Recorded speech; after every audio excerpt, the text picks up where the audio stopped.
Assalamualaikum warahmatullahi wabarakatuh. Kami dari kelompok 6 yang beranggotakan Bagus Putraryadi dan Johan Effendi akan mempresentasikan sebuah materi yang berjudul Pasar Oligopoli. Langsung saja kita ke pengertian pasar oligopoli. Pasar oligopoli adalah pasar persaingan yang tidak sempurna. Disebut demikian karena di pasar ini jumlah produsen dan penjual tidak sesuai dengan jumlah pembeli atau konsumen. Untuk mempertahankan umur panjang pekerjaan oligopoli, aktivitas penjualan dan promosi produk harus terus ditingkatkan. Ini untuk mencegah pelanggan beralih ke produk lain yang menyebabkan pendapatan lebih rendah. Salah satu produk dari kategori pasar oligopoli adalah rokok.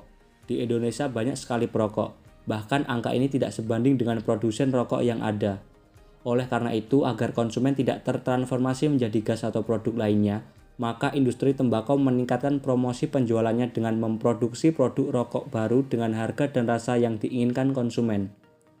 Dari definisi ini, pasar jenis ini merupakan tempat jual beli produk yang tidak sempurna, namun persaingannya sangat ketat. Pasalnya, pabrikan sama saja mengeluarkan tip dan trik agar pelanggan tetap hidup. Ini termasuk memukul harga produk di pasar. Untuk materi selanjutnya akan disampaikan oleh rekan saya Johan Effendi. Kepada Johan Effendi saya persilahkan.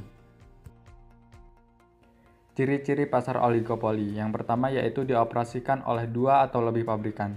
Ciri pertama dari pasar oligopoli adalah bahwa ia dikelola oleh dua atau lebih pabrikan, ketika batas jumlah kurang dari 10 produsen atau pemasok. Karena karakteristik tersebut, jenis pasar ini disebut persaingan tidak sempurna karena sedikitnya produsen yang menjual produk. Ciri kedua dari pasar oligopoli adalah produk yang dijual bersifat homogen dan dapat saling menggantikan. Salah satu contohnya adalah rokok. Jika produk yang dijual hanya rokok, produknya pun beragam. Selain itu, rokok yang dianggap kurang diminati di pasaran dapat digantikan dengan rokok lainnya. Oleh karena itu, produk rokok disebut sebagai produk yang dipasarkan di jenis ini. Ciri yang ketiga yaitu kebijakan pabrikan utama sebagai acuan pabrikan lain. Kemudian yang keempat yaitu harga barang di pasaran hampir sama. Di sini berarti harga barang tersebut tidak jauh berbeda sehingga dapat dikatakan hampir sama. Kemudian yang kelima yaitu produsen baru kesulitan memasuki pasar. Pasalnya, pabrikan lain sudah memanfaatkan harga agar konsumen tidak beranjak. Sementara itu, pabrikan baru sudah pasti tidak akan bisa mengejar eksistensi ini lagi. Perusahaan dapat menawarkan harga rendah, tetapi sebagai pebisnis baru, hal ini bisa sangat beresiko karena manfaatnya sangat kecil. Kemudian yang keenam yaitu strategi pemasaran orang dewasa terbuka. Karakteristik terakhir dari jenis pasar ini adalah bahwa diperlukan strategi pemasaran orang dewasa karena produk yang mereka pasarkan homogen dengan beberapa produsen. Dikhawatirkan konsumen akan beralih ke produk lain jika sosialisasi pasar tidak dilakukan secara intensif. Oleh karena itu, strategi periklanan atau pemasaran harus dilaksanakan dengan benar. Karena ini yang menentukan apakah produk tersebut masih beredar atau malah tenggelam. Kemudian kurva pasar oligopoli. Bisa kita lihat di pasar oligopoli ini bentuk kurvanya sangat unik, di mana MR-nya itu zigzag. Kurva ini terbentuk dari dua kurva permintaan yaitu anggap saja ini D1 dan ini D2. Kurva D1 ini adalah kurva yang menggambarkan permintaan yang dihadapi oleh perusahaan oligopoli apabila perusahaan lain tidak melakukan perubahan harga. Kemudian kurva D2 adalah kurva yang menggambarkan permintaan yang dilakukan oleh perusahaan pesaing. Dan terbentuklah garis dari D1 ke D2 adalah kurva permintaan keseimbangan yang terbentuk karena perusahaan pertama. Contoh, rokok surya mengikuti perubahan harga yang dilakukan oleh rokok menara, sehingga terbentuk kurva D1 D2. Kemudian short run atau jangka pendek pada pasar oligopoli ini ada tiga kemungkinan. Yang pertama yaitu TR lebih dari TC. Kita basicnya selalu bila ingin menentukan produsen berproduksi pada apa harus punya data MC. Dan apapun perusahaannya harusnya berproduksi pada saat MR sama dengan MC. Kan MR dan MC itu berpotongan di titik ini. Berarti produsen yang rasional itu harus berproduksi sebesar Q.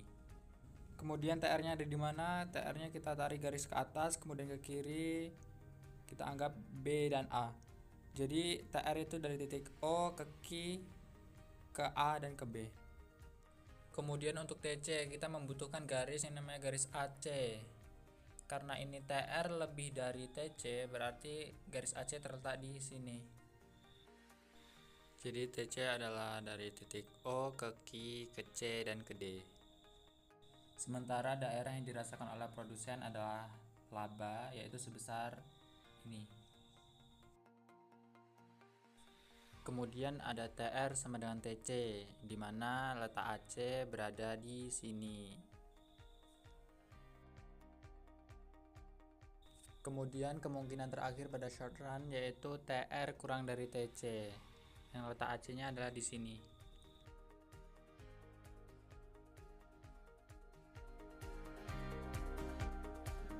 Setelah mengetahui arti dan sifat dari pasar oligopoli, berikut akan dijelaskan contoh lain. Seperti yang telah disebutkan sebelumnya, jenis pasar ini memiliki produk serupa yang dapat diganti sendiri-sendiri dan diproduksi oleh perusahaan dengan komponen kurang dari 10. Dari pemahaman tersebut, dapat dipastikan bahwa perusahaan rokok berada pada jenis ini.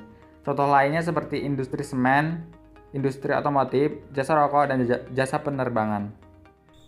Kemudian ada jenis pasar oligopoli yang akan dijelaskan oleh Bagus Putraryadi. Kepada Bagus saya persilahkan. Baik, terima kasih. Yang selanjutnya adalah jenis pasar oligopoli. Jenis pertama adalah pasar murni atau homogen. Intinya adalah hanya ada satu produk di pasaran, tetapi ada banyak perubahan. Selain itu, tipe ini ditandai dengan perbedaan harga yang kecil.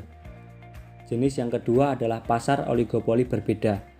Fitur istimewanya adalah produsen terus menjual produk serupa, tetapi masalah harga tidak bergantung pada produsen lain. Jenis yang ketiga adalah pasar oligopoli non-kolektif. Jenis ini berarti pabrikan akan mempermainkan harga, tetapi akan memperlakukan perkembangan pabrikan lain sebagai pesaing komersial.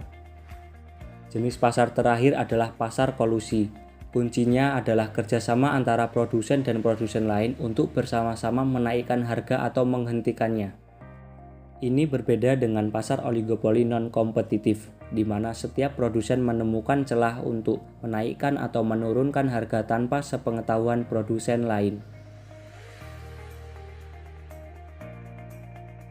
Demikian penjelasan singkat tentang pentingnya dan elemen lain yang terkait dengan pasar oligopoli. Semoga bisa menjadi tambahan ilmu buat kalian semua.